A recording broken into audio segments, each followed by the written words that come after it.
Real estate investing can bring big reward and big risks. So know your risks. Welcome to the Real Estate Risk Report, the show for real-world insight on real estate investment risk. Now, here's your host, Lance Pederson. Hello, this is Lance, with host of Real Estate Risk Report. Today I have with me Gideon Pfeffer with the GSH Group, based in Detroit, Michigan, although Gideon spends some time in Florida as well. He's in Michigan and Florida, and they do deals throughout, the East and the South. I got to know Gideon here a few months ago.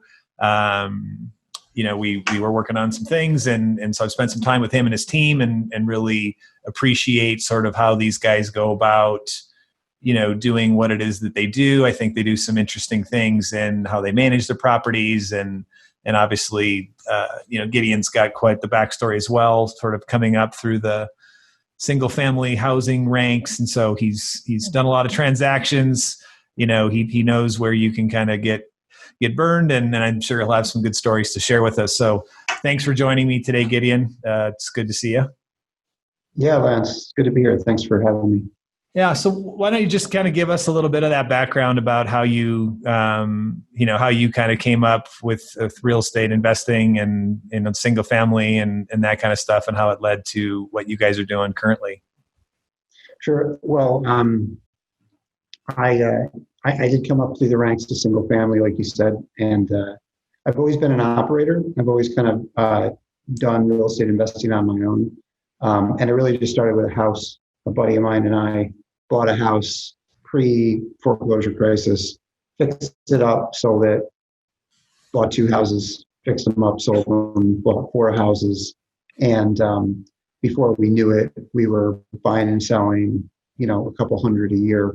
The model was a little bit different than what you see on, TV, where people are selling to homeowners. We would buy, fix up, put a renter in, and then sell it as a cash flowing asset to another investor. We called it a turnkey investment property. So we'd sell, like I said, quite a few of those. And then around 2011, 2012, hedge funds, institutional capital, as I call it, raised money for the single family space because of the foreclosure crisis and the global recession, the Great Recession that happened in 2008, 2009, 2010. And there were so many foreclosures that big money was going after all this cheap property. And so opportunistically, a partner and I raised some money and went and basically facilitated our business model in multiple states. We started in Michigan, and we moved out to the East Coast to North and South Carolina and Georgia, Florida. We did deals in Texas and got our hands on, over 1,000 houses in a very short period of time. So have about 2,500 single family house transactions under my belt through that time period. I created a construction company and a property management company, so have that experience as well. And so when I transitioned to residential multifamily, I was able to take the lessons learned, if you will, through that whole single family process and time to transition over to multifamily now. So for you guys, what's sort of your sweet spot in terms of, the acquisitions you do, in terms of like number of doors and how deep is the value add, or, how do you kind of approach, how do you know when you kind of find a deal that might be, kind of up your alley? Sure. So coming from, you mentioned that I split my time between Florida and Michigan, but, wholeheartedly, we're Midwest guys. Our office, our headquarters is in Michigan, and to create our portfolio in Michigan, my partners and I set out to focus on what we call workforce housing, which is a term in the multifamily space. Residential properties, apartment complexes, apartment communities that house the workforce of the country, the essential workers of the country, people that are working class, and we provide and look for opportunities to acquire communities where we can provide affordably priced housing, affordably priced apartments. So there's something called affordable housing, and that is associated with government subsidies, and the government pays a portion or all of the rent. That's not what we do at the moment. Where we focus on affordably priced houses, which are just, in the Midwest, an apartment might go from, $750 a month to $1,200 a month. That's an affordably priced apartment in the Midwest. And what we try to focus on are properties in good locations with good proximity to decent schools, major retail, employment centers. We pay close attention to, invisible dividing lines in certain areas where on one side there might be less crime than other sides.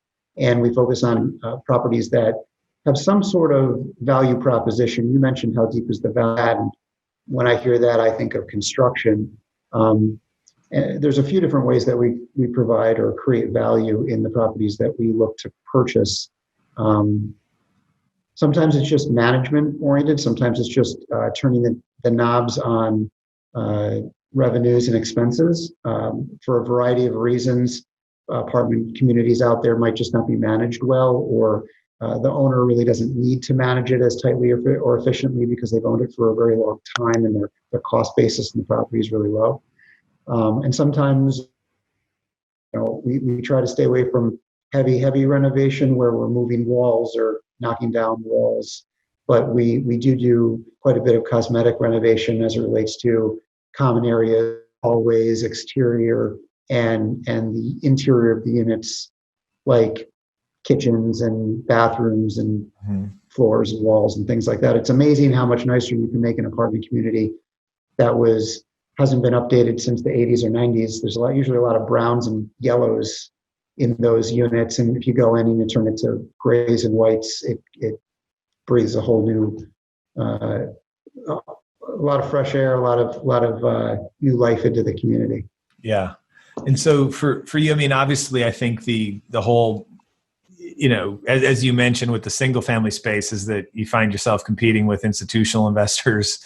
It kind of takes the fun out of it. And I definitely saw that too, right? Is that all these guys who had grandeur of single family rental funds and those sorts of things, they seem to all dry up pretty quick when the binge took place.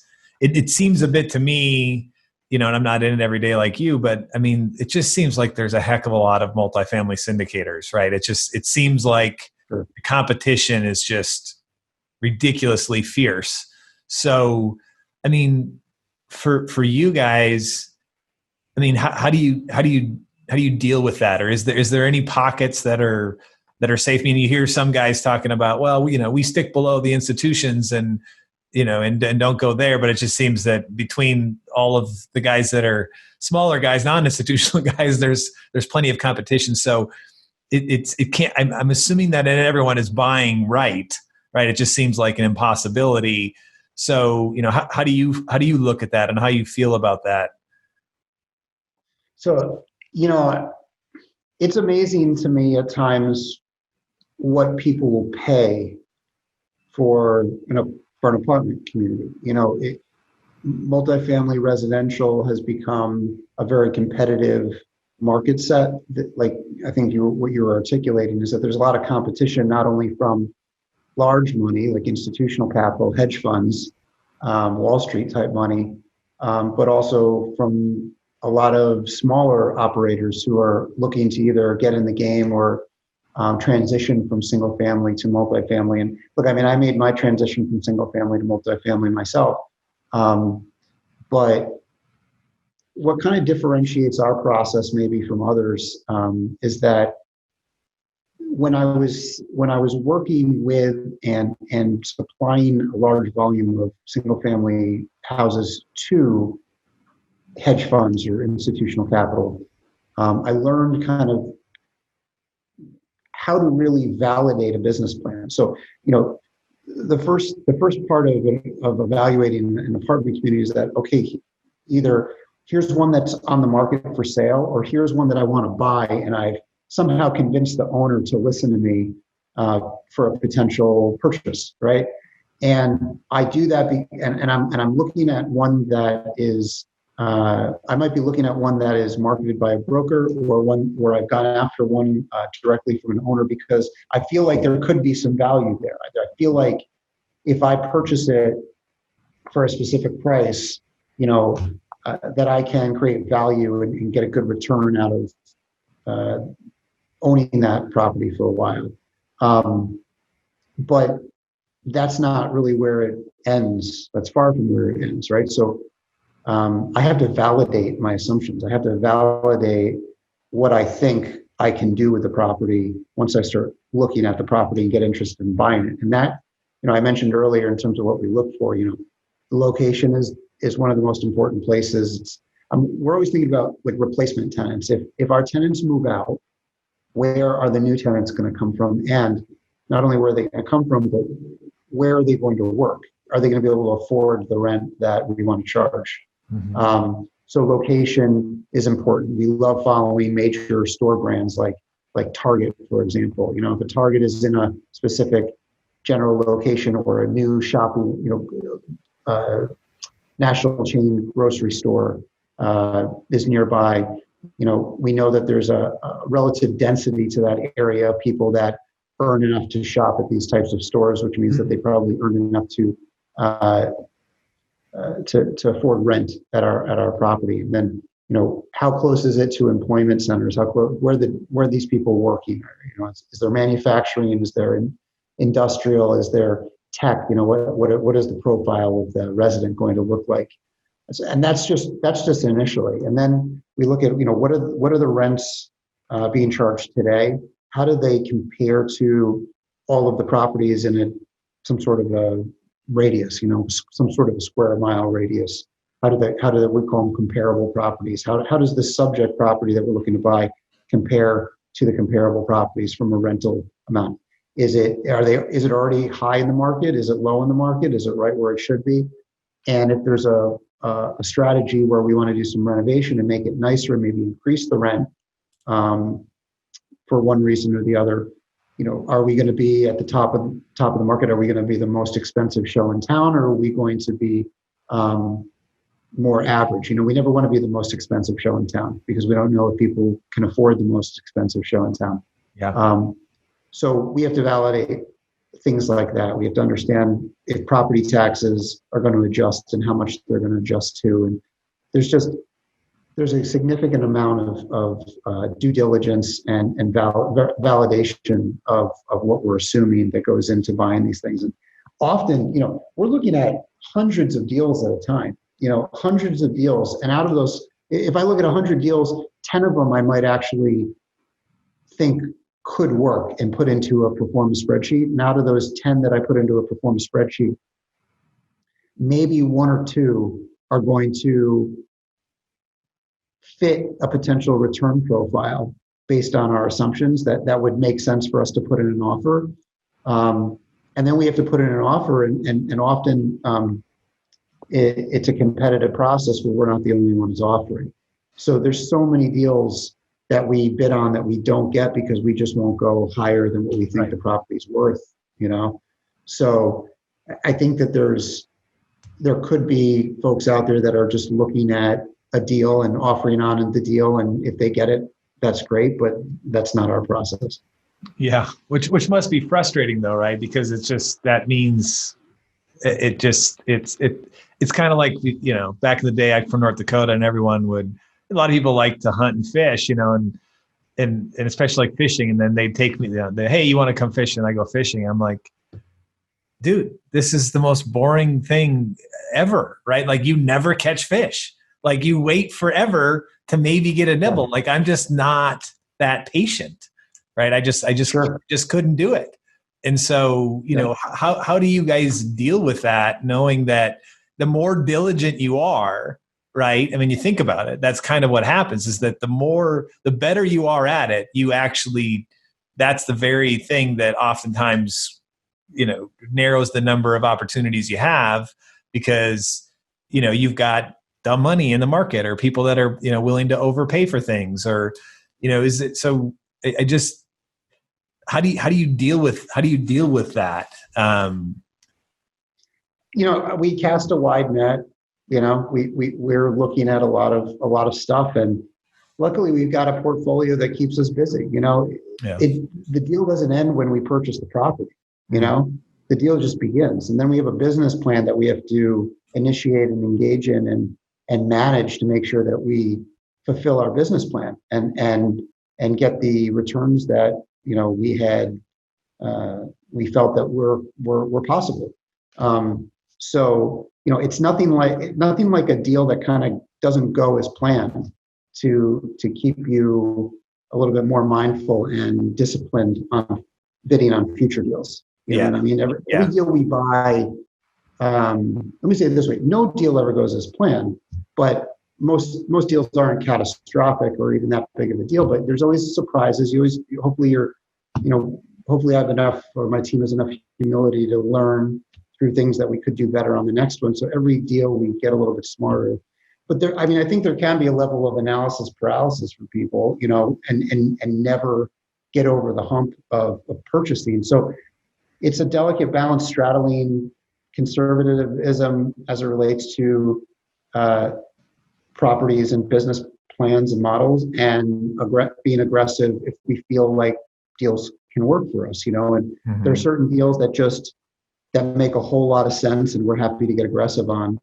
And luckily we're a little bit larger than we once were, and we're not as big as an institutional buyer, but we're a little bit bigger than newer sponsors or a mom and pop investor, and so we're able to go in and put up non-refundable deposits and be a little bit more aggressive on those type of terms that may give us a competitive advantage. The deal is not always in the price. It often is in the price, but the deal is often in the terms as well. The surety of close. Sellers care about surety of close. So what the buyer looks like, how do we stack up against our competition, and the surety of close. When there's strong non-refundable deposit being put up, that makes sellers feel comfortable that we're serious and that we're gonna close. We're not just kicking tires. Mm-hmm. So for you, like once you get a hold of an asset, and you've done all your diligence and everything we've talked about, what is the thing that makes you most nervous, or like that kind of that you feel as an operator is sort of the greatest risk? When, even when you've been, you sharpen your pen, you really were trying to be diligent, but what is the thing that makes that, I call it like, how do you feel like you could lose your ass on a deal? Or do you always feel like, hey, we might maybe not get where we want to go on this property, but I'm just always curious from an operator's perspective, since you are in control, really what makes you nervous, or the things that you think can really reach out and bite you. Well, I think we talked about it before together, you and I, and joked about it. Like, I get nervous just when I get a deal. When I get a deal that works, I'm like, that's what keeps me up at night. Because I'm like, all right, what did I miss? Why am I so lucky that I got this deal? Why am I the idiot that thinks this is a good deal?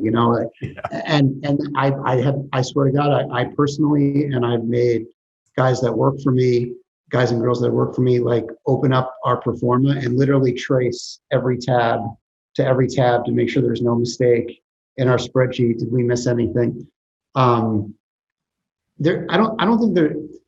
What I try to do is to button up these deals so tightly that there's nothing outside of my control. There's nothing inside of my control. Excuse me. There's nothing that I control that could screw up this deal. Okay. It would have to be an external factor. It would have to be some sort of external economic impact that affected the country or the area, some sort of a crisis that really that would affect everyone, not just this property. We're validating every assumption that we have, and an assumption is, I'm assuming that if rent is 800, an assumption could be that rent's going to continue to be 800, or an assumption could be that within the first 12 months, I'm going to increase that $800 by 3 or 4%.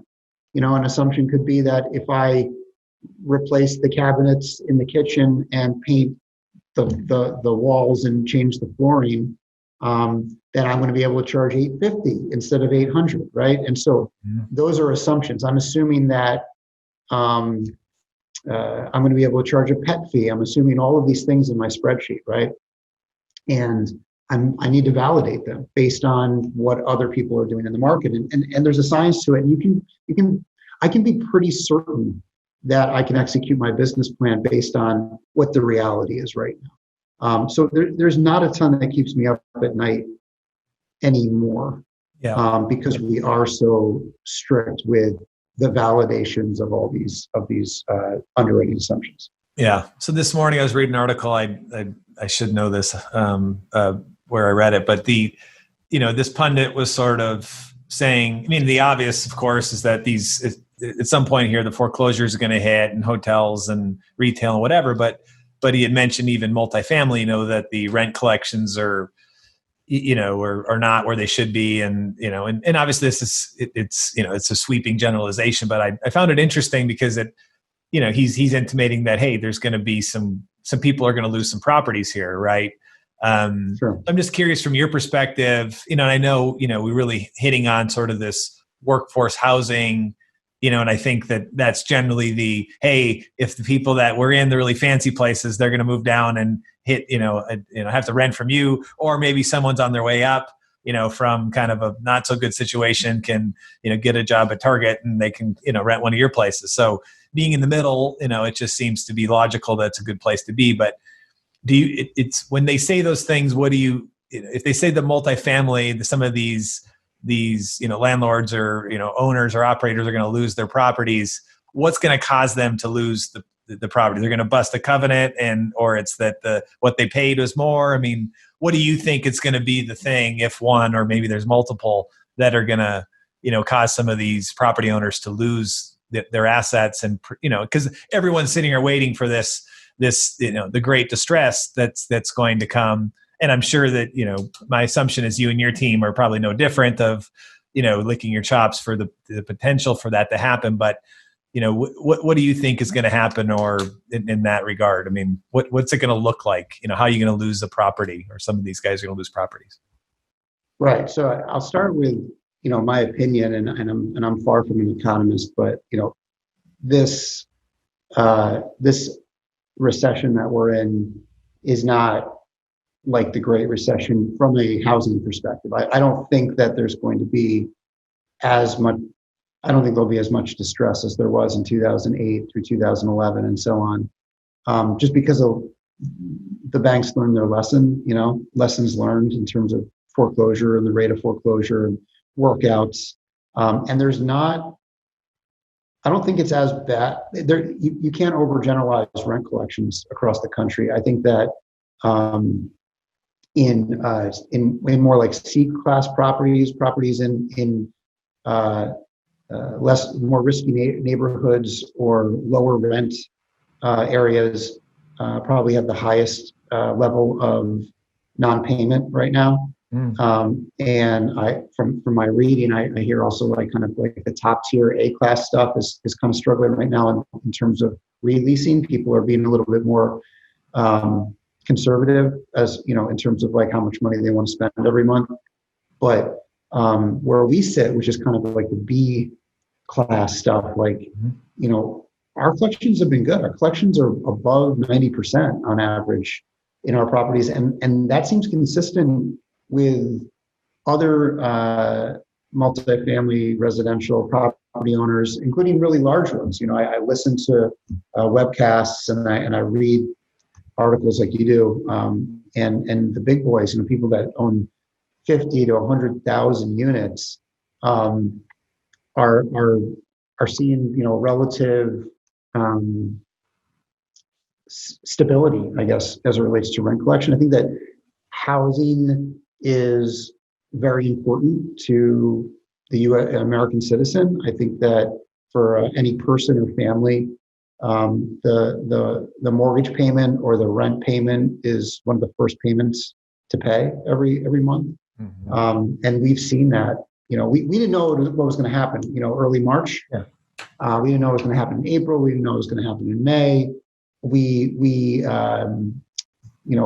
did certain, we put into certain mechanisms and certain safeguards, watching our cash very specifically when the pandemic hit. And we were sitting on extra cash in all our properties, like, saving for a rainy day, but we haven't had to tap into those reserves really. It's not a huge thing. So you would ask like what, excuse me, you would ask like, if there is distress, why or how or where will that come from? I think that there's certain types of loans that could be riskier, right? So there's bridge loans, which is a short-term loan, usually 2 to 3 years, with a variable interest rate. Variable meaning that it's not fixed and it changes every month. Those loans are set up for the purpose of some sort of renovation or construction is happening in your plan, a deep value add plan. You're going in, you're renovating all the units, you're putting a lot of work into the property, and then then those loans are set up to have those borrowers or those operators refinance into a new loan, into probably a fixed rate loan, or sell the property.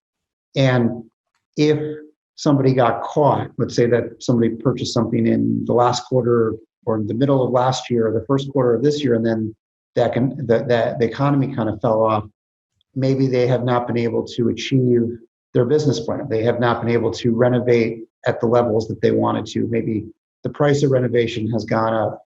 Maybe the price of renovation is what they thought it would, but they're not able to charge the increased rent because people just can't afford it or are concerned about it. If they're not a business model, they're going to run into a wall where they have to pay that loan off. And typically those lenders who lend on bridge, that's more of like a Wall Street play. There's more securitization behind those deals, and there's less flexibility to work through with those borrowers. So I think that some of those loans will get taken back. And there's a variety of other reasons, but I think there's going to be distress because of there's an issue with the economy, but I don't think it's going to be super significant. Yeah. So once again, it's more than likely it's going to be the capitalization issue where it wasn't properly capitalized, and then you got it potentially got caught. Or like you said, some people pay too much, right? You said it. Some people pay too much for the properties, right? They were not pragmatic. They were not as disciplined in terms of buying. Maybe they just had a lot of money to spend. Or maybe they didn't do proper validation of their assumptions, but they paid more than they should have, and they'll pay the price. As the economy kind of dips down a bit. Yeah, no, it makes sense. Well, cool. Well, yeah, I mean, it's good catching up with you and kind of talking about this stuff. And I mean, it's how once again, it's good to. I mean, there's the magic is in just being disciplined, right? Like it's as you said. I mean. Every time we sort of talk about this, it just comes down to the fundamentals and testing your assumptions and, and obviously executing your plan. And that requires having a good team and, those things. But I think it does. I mean, for me, that's why I like to talk about these things, is to say, hey, there are a lot of people out there that are buying properties that maybe aren't being as diligent, and that increases risk. Right. And, and if anyone's out there and has figured out a way to be, buying properties every 2 or 3 weeks, that's not a site that they necessarily got the tiger by the tail. It's more probably a sign that they're really just buying things just to buy things, because it just seems to me that most of the guys in your position I talk to is it's the rigor of their underwriting process that ultimately is the thing that just, that keeps the pace of acquisitions to a, it just is to a reasonable sort of clip. And I think it's just, it's good to know the method to people's madness, right? How do they go about doing it? It says a lot. So anyway, I always enjoy catching up with you, and I appreciate you taking some time to joining us today. Yeah, absolutely. Anytime. Thanks.